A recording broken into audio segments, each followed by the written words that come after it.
Përshëndetje për gjithë të nderuar shikues, mirë se erdhët në këtë transmetim të drejtë për drejtë, do të jemi së bashku deri në orën 16. Banorët e Unazës së Re, banesat e cilëve preken nga projekti për zgjerimin e rrugës, kanë dalë sot në protest për të disa të ditë duke bllokuar rrugën. Dje në mbështetje të tyre ishte edhe kryedemokrati Lulzim Basha, sipas cilit ajo që po ndodh tek Unaza e Re është e njëjta skemë si ajo e teatrit kombëtar.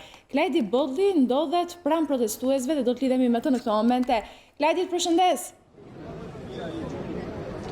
Përshëndetje Senata, atëherë që prej orës 10:00 banorët e Unazës së Re që preken nga zgjerimi i Unazës Madhe të Tiranës kanë dalë në protest pikërisht në këtë aks rrugor duke bllokuar qarkullimin e mjeteve për të paktën 50 minutash që ne jemi këtu. Duhet të theksuar që banorët janë të vendosur, janë ulur në rrugë dhe nuk lejojnë asnjë makinë të kalojë Senata. Para disa momentesh ka pasur disa tensione midis banorëve që kanë dalur të protestojnë dhe disa drejtuesve të mjeteve të cilët kanë kërkuar që të hapet rruga. Siç e theksuat edhe ju, ditën e djeshme ishte kryetari i opozitës zoti Lulzim Basha, i cili ishte në mbështetje të banorëve dhe që cilësoi këtë aferë të njëjtë me teatrin kombëtar, ku sipas kreut të Partisë Demokratike, Erion Veliaj dhe Edi Rama kërkojnë të pastrojnë parat e pista. Ndërkohë do të theksuar që edhe ditën e sotme ligjvënës të Partisë Demokratike janë në mbështetje të banorëve dhe janë në protestë bashkë me ta. Unë kam këtu në krah deputetin e Partisë Demokratike zotin Flamur Noka, i cili edhe ditën e djeshme edhe ditë e tjera në vijim ka qenë pjesë e protestës. Zoti Noka, për disa ditësh Partia Demokratike dhe ju personalisht jeni pjesë e protestës. Si do të vijoj? Çfarë hapash do ndërmerrni, duke qenë se protesta duke bllokuar rrugën dhe kërkesat e banorëve vazhdojnë dhe deri tani nuk është se kanë si një reagim nga qeveria? Opozita që ditën e parë ka bërë të qartë qëndrimin e saj, që është në mbështetje të banorëve, në mbështetje të kërkesave të tyre legjitime dhe është shprehur qartë kundër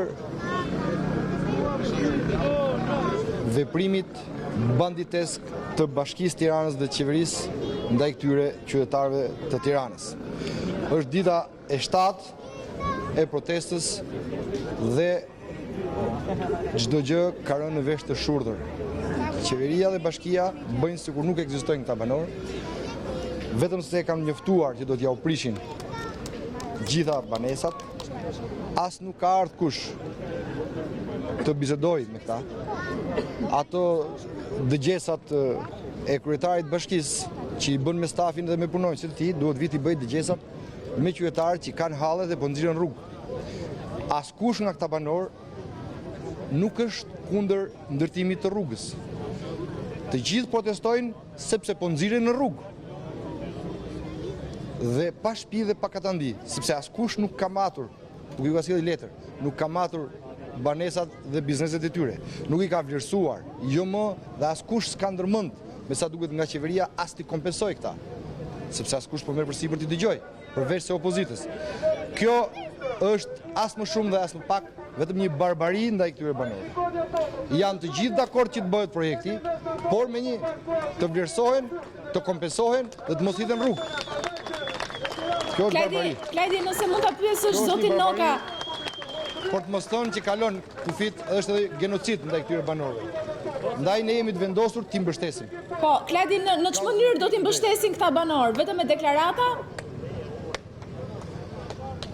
Zoti Noka, çfarë hapash do ndiqni për t'i mbështetur këta banorë, vjen një pyetje nga studio, përveç mbështetjes në këtë protestë, përveç deklaratave, cilat janë hapat që do ndërmarr Partia Demokratike, duke qenë se edhe kreu i Partisë Demokratike sa ditën e djeshme që do të jenë në çdo moment në krah të tyre, po në çfarë forma, do të thënë, hapa ligjor, hapa. Banorët kanë ngritur një komision nismëtar të protestës, kanë një komision që merret me organizimin dhe me planifikimin e hapave të protestës. Partia Demokratike është vetëm në mbështetje të tyre, të kauzës tyre, të drejtës tyre. Erion Veliaj ndërton banesa strehimi për qend, ndërsa për këta banorë as nuk i trajton as si ata qend, por i hedhën rrugë pa pikën e mëshirës. Dhe ne nuk mund ta pranojmë, nuk mund ta tolerojmë. Kjo është njerëzore. Është njerëzore kjo që po bëhet. Edhe në Shkodër një gjë ka ndodhur. Gjuat zoti Noka. E kuptova, po Kledi. Zoti Noka u shpreh se do të mbështesin në çdo moment çdo qëndrim të banorëve dhe çdo veprim të tyre, ende nuk ka një strategji të qartë se çfarë do të bëhet në vijim. Thjesht që banorët vijojnë të kërkojnë të drejtën e tyre dhe kompensimimin e banesave të tyre nga prekja e rrugës dhe presin një përgjigje nga qeveria nëse do të sensibilizohet, le të themi, për këtë protestë të tyre dhe për të marrë atë që sipas tyre ato pretendojnë që i takon. Mirë Kledi, faleminderit për gjitha këto informacione që përcolën në studio, sigurisht me të patur zhvillime të reja mund të kërkosh linjën në çdo moment. Faleminderit ju senat.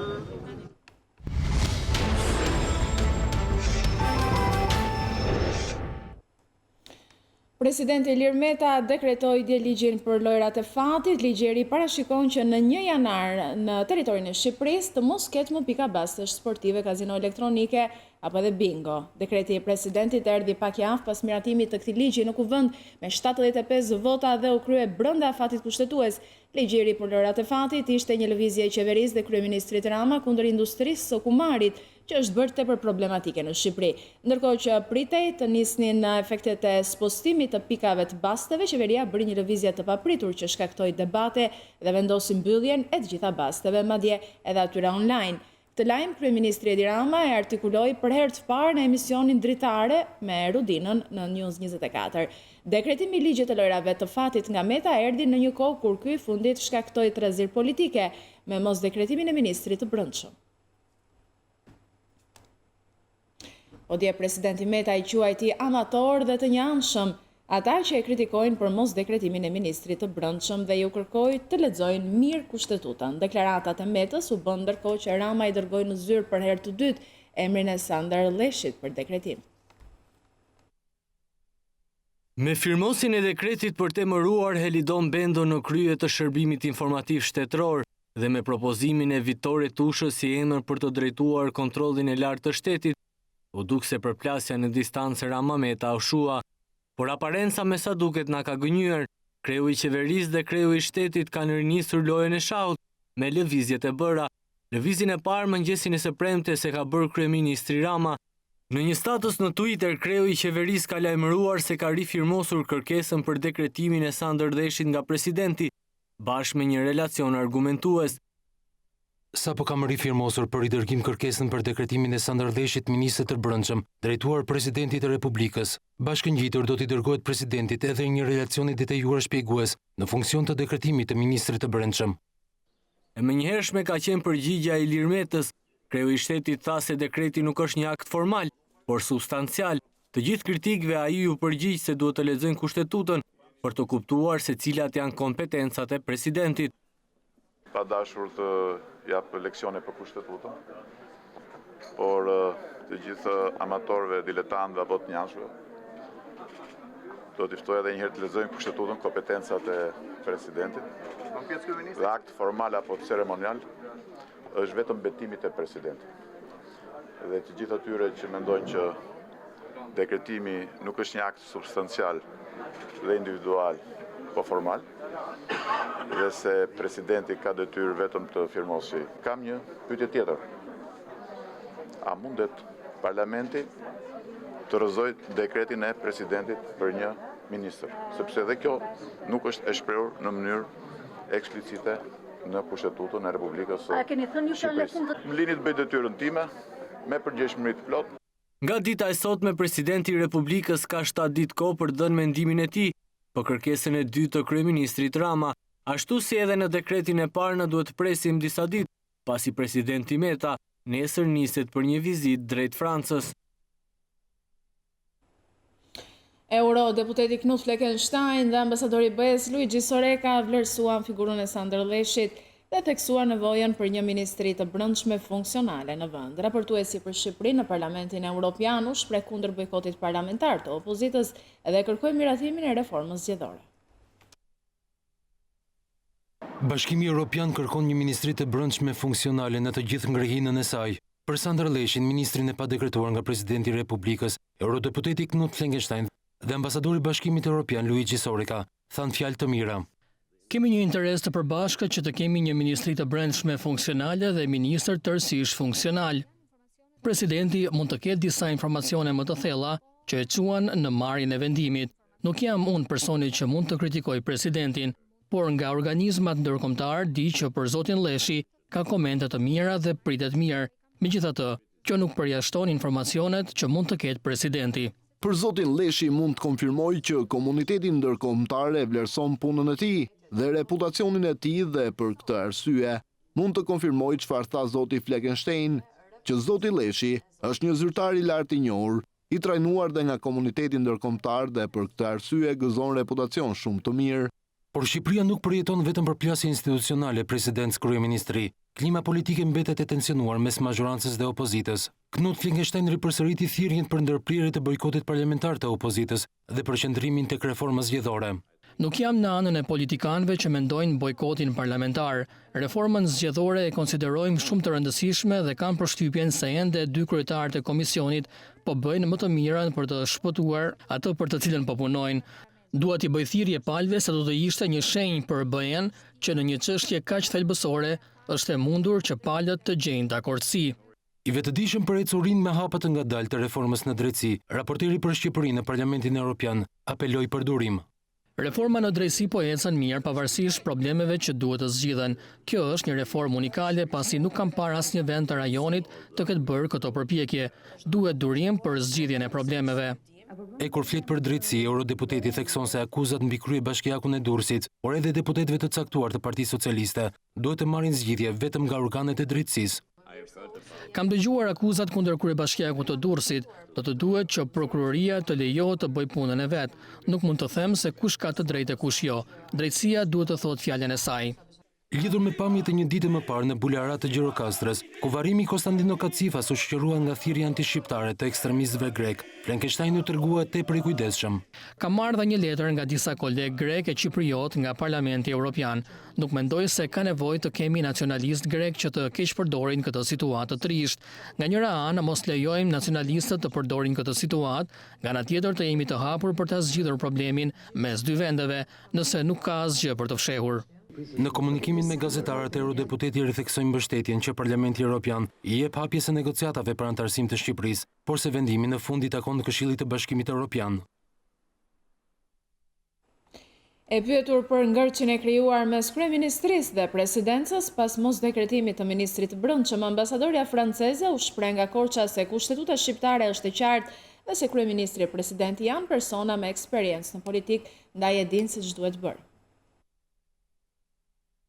Ngërçin e krijuar për dekretimin e ministrit të brendshëm mes presidencës dhe qeverisë duhet ta zgjidhin vetë këto dy institucione. Nga Korça, ambasadorja franceze deklaron se Rama dhe Meta, si persona me përvojë, e dinë shumë mirë se ç'duhet të ndodhë.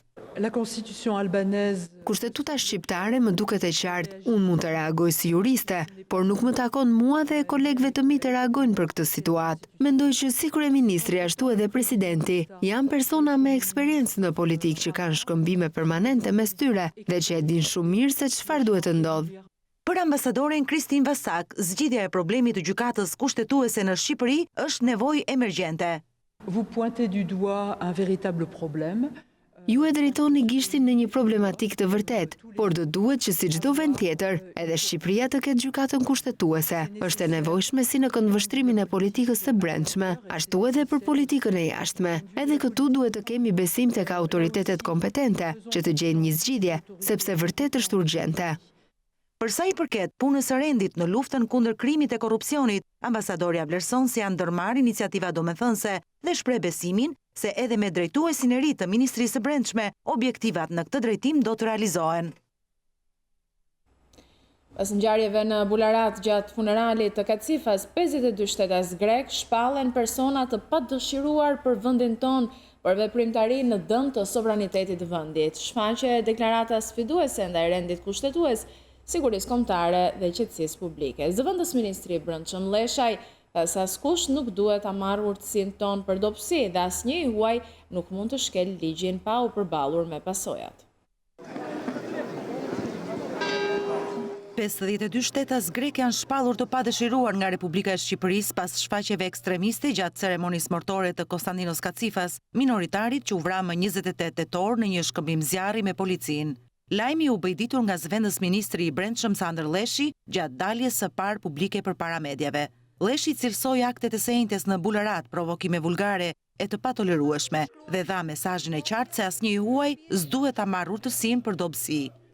Duke e konsideruar të papranueshëm provokimin sa vulgar, aq të rrezikshëm që u bë dje shtetit shqiptar nga individ e grupe të caktuara të ardhura nga Greqia, të cilat shpërdoruan respektin tonë dhe e kthyen një ritual përbashkues varrimi në një shfaqje të patolerueshme ekstremizmi, ka vendosur shpalljen person të padëshiruar në vendin tonë të 52 shtetasve grek.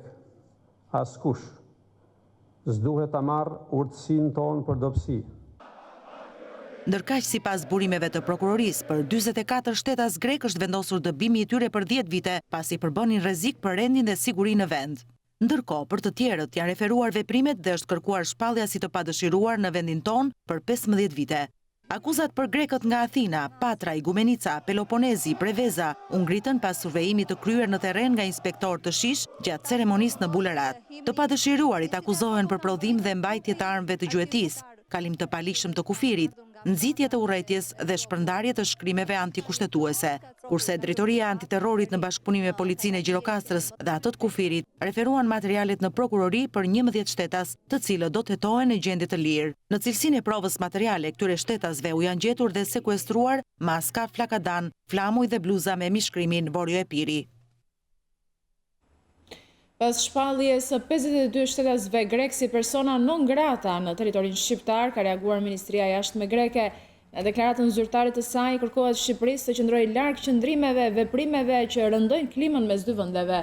Në këto çaste delikate presim që pala shqiptare të qëndrojë larg deklaratave e veprimeve që rëndojnë klimën mes dy vendeve. Presim sqarime konkrete për vendimin e fundit të autoriteteve shqiptare, thuhet në reagim. Athina zyrtare deklaron se Greqia është e përkushtuar pro themelimit të marrëdhënieve të bazuara në mirëbesim dhe pret që edhe pala shqiptare të mbajë të njëjtin qëndrim.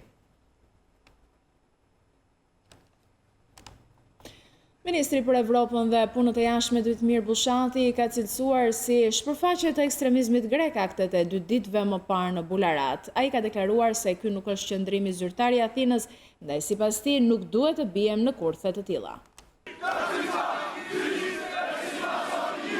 Ministri i Jashtëm Dytmir Bushati reagoi për të parën herë lidhur me ngjarjet e një ditë më parë në Bularat. Kryediplomati shqiptar teksa foli për shfaqjet e një grupi ekstremistësh grek në territorin shqiptar, duket se nuk ka kursyer dhe një mesazh për policinë e shtetit, teksa tha se ishte detyra e shqiptarëve që të mos bienin në kurthe të tilla, siç i cilësoi Bushati aktet e një ditë më parë.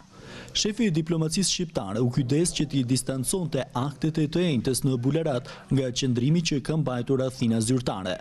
Shpresoj që policia, forcat e rendit ta bëjnë punën e tyre me seriozitetin maksimal dhe gjithë ata njerëz që kanë konsumuar aktet kundërligjshme të ndiqet rruga ligjore.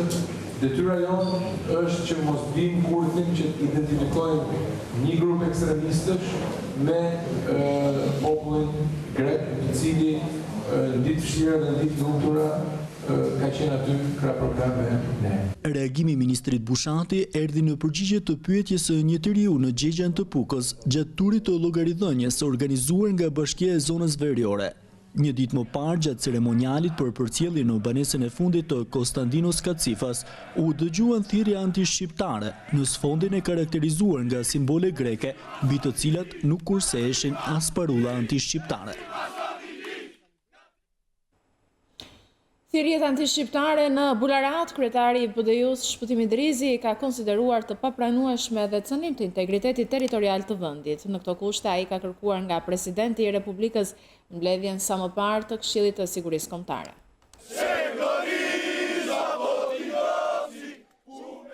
Incidentet e thirrjet anti-shqiptare përgjatë varrimit të Konstantino Kacifas në Bularat e Gjirokastrës, kryetari i PD-s Shpëtimi Drizi konsideron si cënim të integritetit territorial të vendit. Në deklaratën për mediat ai kërkoi presidentit të Republikës thirrjen e menjëhershme të Këshillit të Sigurisë Kombëtare për të vendosur në alarm institucionet e sigurisë. Këshilli i Sigurisë Kombëtare është mbledhur herën e fundit për çështjen Balili. Është e papranueshme dhe indinjuese për çdo shqiptar që të shohë rënien e shtetit shqiptar në jugun e Shqipërisë.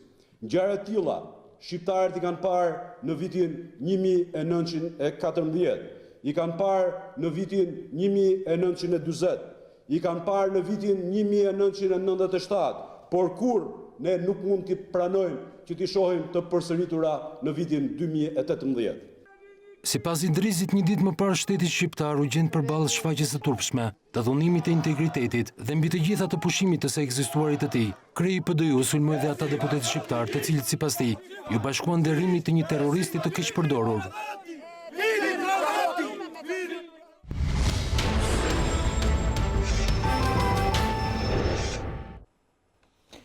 Rovena Gashi dhe Dritangina fitojnë betejën me prokuroren e përgjithshme të përkohshme. Apeli administrativ ka shfuqizuar urdhrat e Arta Markut për pezullimin nga detyrat të çiftit të prokurorëve, duke i rikthyer ata në detyrë. Ish drejtoresha e marrëdhënieve juridiksionale në prokurorinë e përgjithshme Rovena Gashi dhe bashkëshorti i saj Dritangina fitojnë betejën me Arta Markun. Gjykata e apelit administrativ vendosi të shfuqizojë urdhrat e prokurores së përgjithshme të përkohshme, përmes të cilëve ajo pezulloi nga detyra e prokurorit çiftin Gashi-Gina. Sipas vendimit të firmosur nga gjykatësi Amaril Dolaçi, prokurori Dritangina rikthehet menjëherë në zyrën e tij të punës, ndërkohë që bashkëshortja Gashi, ndonse e ka fituar këtë të drejtë, nuk mund ta ushtrojë detyrën sepse Komisioni i Pavarur i Kualifikimit e ka shkarkuar nga detyra pas problemeve me pasurinë. Megjithatë, fakti që urdhrat e Arta Markut janë cilësuar si haptazi të palishëm, duket se janë një provë më shumë në favor të Rovena Gashit, e cila aktualisht pret vendimin e kolegjit posaçëm të apelimit, që konsiderohet si shkalla e dytë e gjyqësorit. Çifti Gashi-Gina u pezulluan nga detyra si prokuror me urdhër të Arta Markut në muajin maj të këtij viti, me akuzat e refuzimit të deklarimit dhe deklarimit të rrem të pasurive. Pas pezullimit në prokurorinë e përgjithshme, çifti prokurorëve paditën kryeprokuroren e përgjithshme të përkohshme, por Arta Marku është paditur edhe nga prokurorë të tjerë, të cilët kundërshtojnë urdhrat për transferime nga njëra prokurori në tjetrën. Prokurori Ramadan Troci u nënshtrua vettingut me përparësi pasi është kandidat për Këshillin e Lartë të Prokurorisë. Komisioni vëreti disa probleme me pasurinë, por jo në pikpamjen profesionale apo figurën morale të tij. Vendimi për prokurorin që firmosi arrestimin e guvernatorit Fullani do të shpallet më datë 14 nëntor. Vettingu u rikthye në shpallatin e kongreseve.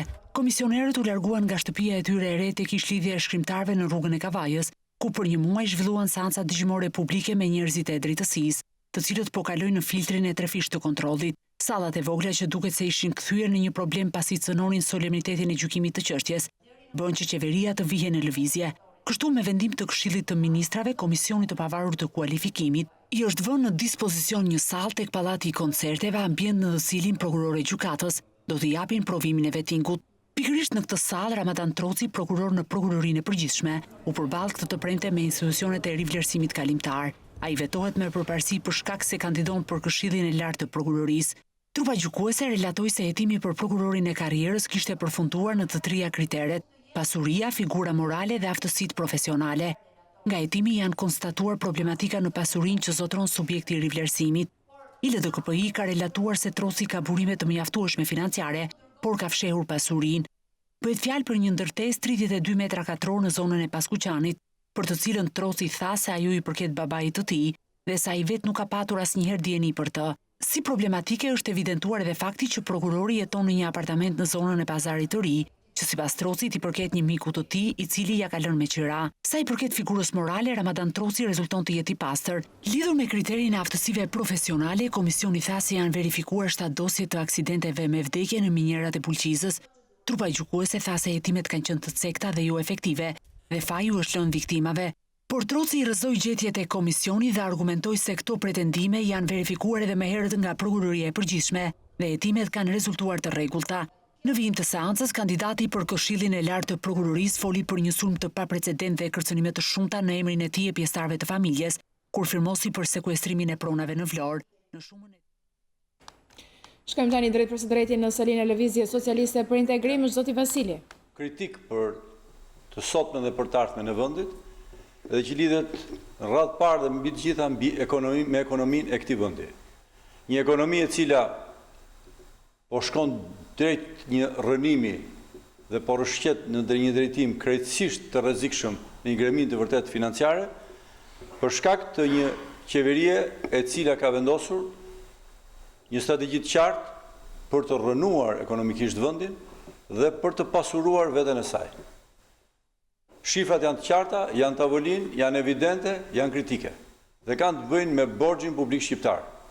Do të thotë, në zhgremin borxhesh futet ekonomia shqiptare për shkak të një qeverie të kriminalizuar dhe të bërë njësh me interesat më të errta të vendit, dhe për cilat interesa dhe në funksion të këtyre interesave, ajo nuk po ndalet asnjë ditë për ta thelluar të situatën në mënyrë kritike. Borxhi publik i deklaruar sipas saj shkon 70%, ndonse do ta shtjellojmë më pas është dhe më i lartë se kaq, ndërsa borxhi publik i verifikuar dhe konstatuar nga një organ kushtetues siç është kontrolli i lartë i shtetit është 72%. Vetëm për këtë çështje dhe vetëm në këtë moment, shqiptarët duhet të dinë që janë përpara një katastrofë ekonomike financiare të pashëmbull dhe prokuroria shqiptare është në pozicionin e saj më të vështirë dhe më kritik, pasi ajo megjithëse është paralajmëruar publikisht më shumë se një herë për këtë çështje, ka mbyllur syt, ka mbyllur veshët dhe po bashkë konsumon një krim të vërtet shtetëror. Pasi një organ kushtetues raporton për shifra borxhi të cilat qeveria i fsheh, këtu kemi përpara një krim ekonomik me përmasa të frikshme, e cila nuk godet një individ vetëm, apo disa individ, po të godet te e ndan të tërë Shqipërinë. Asnjë veprim nuk ka ndodhur nga prokuroria shqiptare, ndërkohë që ajo duhet vijej në alarm përpara dhe përpara çdo çështje tjetër duhet të shqyrtonte këtë çështje, të nxirrte fajin, fajtorët, përgjegjësit dhe me veprimet e saj ndihmonte në ndaljen së paku të katastrofës financiare që po projektohet dhe nuk kemi pra asnjë veprim të tillë. Po më tej ç'ndodh? E vërteta është që Fondi Monetar Ndërkombëtar ka deklaruar publikisht që borxhet për shkak të koncesioneve të frikshme dhe të paketës 1 miliard euro, e cila realisht ka shkuar në masën 2 miliard, po dhe më shumë euro, do të thellojë së paku dhe me 7 apo 8% borxhin, i cili nga 64-65% që qeveria pretendon ta çojë, do të shkojë deri në masën 80%, që do të thotë një gjujzim i plot dhe një kolaps ekonomik i papërballueshëm për ekonominë shqiptare, dhe aq më keq, një borxh, një katastrofë e cila rrezikon ekonominë shqiptare për dekada të tëra me radhë për shkak të pasojave të parikuperueshme që ajo krijon. Dita për të përballur drejt për drejt me të katastrofë është sot. Shqipëria sot ndodhet për shkak të një qeverie piramid përpara një piramide financiare të përmasave të frikshme. Ndërkohë që organet e drejtësisë shqiptare, të cilat duhet ishin ato të hetimin, që të kryejnë në emër të popullit, këtë hetim të thelluar dhe nxjerrjen e këtyre fuqisëve ekonomiko-politik përpara drejtësisë, nuk mbetet asgjë tjetër dhe është e vetmja mënyrë zgjidhje që populli vet të përballet në shesh të hapur, ballazi në të drejtën e tij, në të drejtën mbrojtës së të interesave të veta ekonomike, të interesave të veta shoqërore, të cilat janë të kërcënuar përpara një grupi aventurierësh kriminal, të cilët kanë planifikuar që të mbushin torbat e tyre me para, të largohen nga vendi në momentin e katastrofës dhe rënimin dhe mirimin ekonomik t'u lënë shqiptarëve në kurriz për ta vuajtur për dekada të tëra ata dhe fëmijët e tyre. Ndaj sot është e qartë që koha dhe momenti i përballjes së madhe afroi, është e praguderës, është i pashmangshëm dhe sigurisht që opozita nuk do të bëj asnjë hap pas në këtë drejtim, pasi është mision kombëtar për të mbrojtur të tashmen dhe të ardhmen e vendit dhe për të shtliruar këtë nga uzurpatorët.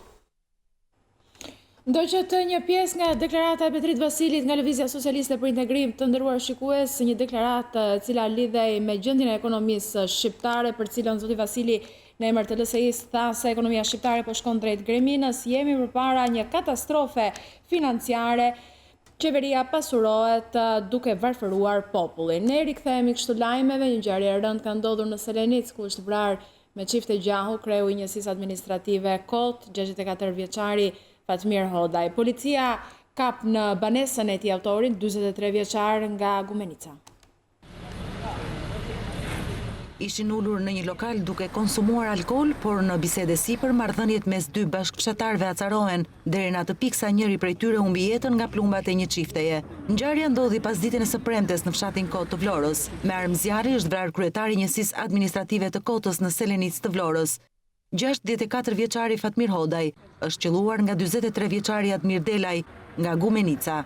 Pasi kanë biseduar për rreth 30 minuta, autori është larguar, ka shkuar të marrë çiften dhe ka qelluar 64 vjeçarin duke lënë të vdekur në derën e lokalit.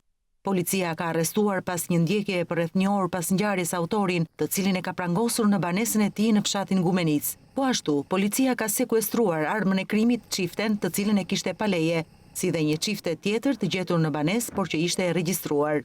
Gjithashtu, policia e Vlorës ka sekuestruar edhe mjetin me të cilin lëvizi autori. Mësohet se shkak i vrasjes së 64 vjeçarit ka qenë konflikti për pronën, pasi viktima dhe autori janë nga i njëjti fshat.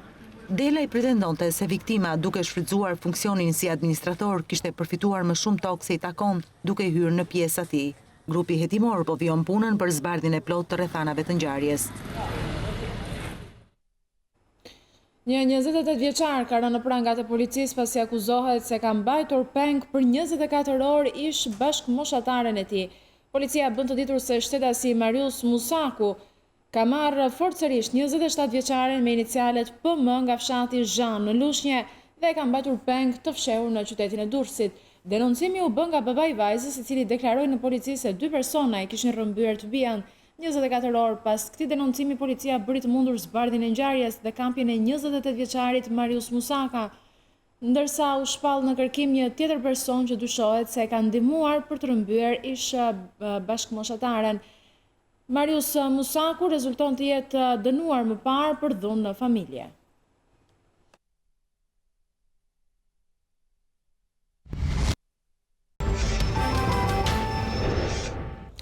Kthehemi drejt për së drejti pas kësaj hapësire publicitare. Kryeministri Edi Rama ka inspektuar përfundimin e rindërtimit të rrugës Shkodër-Muriqan. Kreu i qeverisë theksoi rëndësinë e programit kombëtar për infrastrukturën që ka gjetur mbështetjen e Bankës Botërore. Segmenti rrugor Shkodër-Muriqani është në nënshtruar rekonstruksionit të plot. Kryeministri Edi Rama ka inspektuar përfundimin e ndërhyrjes në 12 kilometrat e një ndër akseve më të rëndësishme, sidomos gjatë sezonit turistik. Sipas kreut të qeverisë, programi kombëtar për infrastrukturën po vendos standardet e larta në mirëmbajtjen e rrugëve. Për herë të parë është program mirëmbajtje, se deri dje ka qenë program grabitje dhe program gallate. Absolutisht s'ka pas mirëmbajtje rrugësh, o vetëm hidh plur sipër dhe ky program ka standarde. Shefi ekzekutivi tha se programi ka gjetur mbështetjen e Bankës Botërore, e cila financon një pjesë të tij. Rama nënvizoi se programi nuk qëndron vetëm tek financimi i projekteve, por tek mënyra e konceptimit dhe organizimit. Vërteta është që programet e mirëmbajtjes në gjithë rajonin për një kohë gjatë kanë qenë ndështime spektakolare, ndërkohë që ky program mirëmbajtje është program me standarde të larta dhe ajo që është e rëndësishme është që harxhohet një sasi e konsiderueshme në fillim dhe pastaj 5 vjetet e kujdestarisë janë kujdestarisë e kompanisë që mbron investimin, nuk është më që hidh mbushi grop. Ke rrugën e Tiranë-Durrës, siç bëj mirëmbajtja, ishte një estradë shumë vjeçare që përsëritej dhe vetëm gropat shtonin gropat. Por tani është mirëmbajtje e thellë. Rindërtimi i rrugës Shkodër-Muriqan u realizua për një periudhë 4 mujore me një vlerë 1.5 milion euro. Sipas vendës ministrit të infrastrukturës Artan Shkreli, në ndërhyrjen e bërë, i është kushtuar vëmendje elementeve të sigurisë dhe standardit. Partia Demokratike ka prezantuar programin e saj ekonomik të hartuar me ekspertët gjerman të CDU-s në tryezën e Rumbullakët në Selim Blu, ku ishte i pranishëm edhe këshilltari i CDU-s për ekonominë Martin Hence. Lulzim Basha foli për përmirësimin e klimës së bizneseve në vend, thithje të investitorëve gjerman, taks të shesht në 9% dhe rritje të punësimit për të rinjt. Me besimin se Gjermania duhet të jetë partneri strategjik ekonomik i Shqipërisë, Partia Demokratike ka nisur hartimin e programit të saj ekonomik në bashkëpunim me ekspertët gjerman të partisë CDU. Në tryezën për programin ekonomik të zhvilluar në Selin Blu, ku merrte pjesë edhe eksperti Martin Hens, kreu i opozitës Lulzim Basha tha se në bashkëpunim me Gjermaninë do t'u rikthejë shqiptarëve shpresën dhe zhvillimin. Ne duhet ta përdorim këtë moment të artë për ditur për të ngjallur besimin e partnerëve tanë të Gjermanisë, e cila duhet të jetë partneri ynë strategjik ekonomik në projektet tona të zhvillimit të infrastrukturës dhe në politikat tona të kthimit besimit tek ekonomia, të trajnimit të rinisë shqiptare, në mënyrë që pas përfundimit të arsimit të mos kenë vetëm shpresë largimin drejt Gjermanisë, po të gjejnë këtu në Shqipëri shanse punësimi dhe paga dinjitoze në investime gjermane apo gjermano-shqiptare. Po çfarë parashikon plani ekonomik i Partisë Demokratike i përgatitur me ndihmën e ekspertëve të CDU-s? Përmirësimi i klimës biznesit do të nisë së pari me një thjeshtim total të administrimit fiskal të Shqipërisë, me taksën e sheshtë 9%, me çlirimin total të biznesit të vogël dhe të mesëm, nga tmerri i arrogancës dhe arbitraritetit tatimor, dhe me sigurimin e konkurrencës të lirë dhe të barabartë midis gjithë faktorëve ekonomik në Shqipëri, duke dhënë fund politikave klienteliste dhe korruptive. Situatën aktuale të ekonomisë shqiptare, eksperti gjerman e ka quajtur katastrofale, duke evidentuar vendimet e gabuara strategjike që sipas tij ka ndërmarrë qeveria shqiptare. Borxhi ekonomik është shumë i lartë, popullsia po reduktohet dhe pjesa më inteligjente e shqiptarëve po kërkon azil. Aratia nga zona rurale është një tjetër problem që po prek Shqipërinë. Infrastruktura është plot mangësi, gjendja me titujt e pronësisë është katastrofale dhe siguria e tyre është jetike për ata që duan të investojnë dhe të blejnë prona në Shqipëri.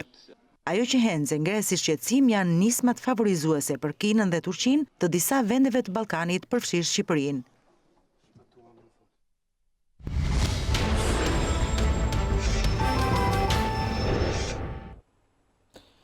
Drama e një të riu jeta e të cilit u shkatrua nga droga ishte në fokusin e emisionit Shqiptarët për Shqiptarët. Shqiptarët vizituan familjen e Mera në shtëpinë e re për të parë nga afër se si fëmijët po ambientoheshin me jetën e re dhe më pas u thua në Shkup për të përcjellë historinë e familjes Veseli që rrezikon të mbetet në mes të katër rrugëve.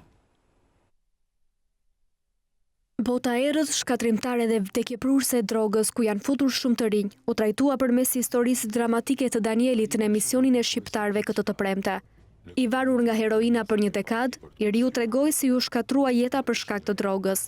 I braktisur nga familjarët, Danieli shiti gjithçka në banesë për të siguruar drogën. Ngrije mjes, përda, që duhet bëj? Shif muret, s'ka me njëri që them për shembull. Bëj mua bet ose i qotë themi mjesi. Mos kesh tash, pish, lash. Nuk kam as frigorifer, as televizor, as i gjë. Ku i gjem parat për të ushqyer? Po marrëm borxh, me çfarë do t'i laj. Do se do shqesit i qka nga shpia, pra që do të rohëm, do dalë të vjellë. Intervistën e dytë, Danielit ja morën pas hekurave, ku po vuante dënimin për vjedhje. Varësia ndaj drogës e detyroi të vidhte dhe i rrëmbeu edhe lirin. Nga burgu Danieli jep sërish një apel për të rinjt. Këto janë pasojat e drogës. Ky është mesazhi im për të rinjt. Larg drogës. Nuk është 3 muaj pish drogë. Blen vdekjen. Në studion e shqiptarëve, zëvendës drejtoresha e Dara Ariola Byzyka dhe nëndrejtori i policisë të Tiranës dhe Mitraq Ziu diskutuan për masat që janë marrë për t'i mbajtur fëmijët e larg drogës dhe personave problematik. Pasojat e drogës ne i japim mësimdhënie, po ky leksion është origjinal. Erdi si një urgjencë e momenti përderisa nga statistikat tona po dilte që kjo ishte mosha më problematike. Dhe janë bërë shumë orë mësimore, 55 orë mësimore. Shqiptarët u rikthyen sërish në familjen Mera, jetat e cilëve kanë ndryshuar që kur u futën në banesën e re në Burrel. Alessandro i vogël ka nisur klasën e parë, ndërsa Argesti dhe Jurgeni tashmë kanë gjetur miq, nuk janë më të vetmuar e aq të ndrojtur. Mund të teatrist. Dhe i lumtur shumë. Elvis Naçi premtoi familjes Mera se përmes magazinës së bamirësisë do t'i siguronte ushqim. Vetë ne bëjmë vepra shumë që nuk mund t'i prezantojmë në emision. 80% e aktiviteteve tona nuk janë pjesë këtu. Nga magazina e bamirësisë, patjetër që një pjesë të ushqimit të mirë ne do ta marrim edhe do t'ja dërgojmë familjes atje tek shtëpia ku janë Burrel. Në moton të ndarë në Troje në zemër 1, shqiptarët udhëtuan sërish drejt Shkupit. Familja Veseli me 2 fëmijë të mitur rrezikon të mbetet pa një çati mbi krye. Të ndihmuar nga gazetarja e televizionit të Maqedonisë, Farie Bakiu, janë paguar vetëm 2 muaj qira, e pas tyre familja rrezikon të mbetet përsëri jashtë. Vetë se me dalë gjullë. Vetëm fëmijën e shifsha të kajtë qikën e vogël, ftoftish, metëm në rrugë, edhe atë spata ma, ku me shku. Elvis Naci u bëri thirrje shqiptarëve të kontribuojnë me aq sa kanë mundësi për të shpëtuar familjen nga skëterra. Neve edhe këte familje të asigurojmë me një banesë të re. Të bashkohemi fort dhe të mundohemi që edhe për këtë familje lotët e të shtimit t'i kthejmë në lot gëzimi. Por do të ketë një zgjidhje edhe për ta. Për këtë vendosin shqiptarët të premte në orën 21 në ekranin e News24. Viti 2018 shënon një vit suksesi për kompaninë Billa, e cilësuar si një nga kompanitë më prestigjioze në vend dhe jashtë kufive. Billa feston hapjen e showroomit më të madh në Ballkan dhe njëkohësisht suksesin e radhës me hapjen e degës në distribucionin e saj në Spanjë. Fal besimit të klientëve, Billa është sot lider në treg, ndaj kompania ofron shitje për 11 ditë të produkteve pas një fitim.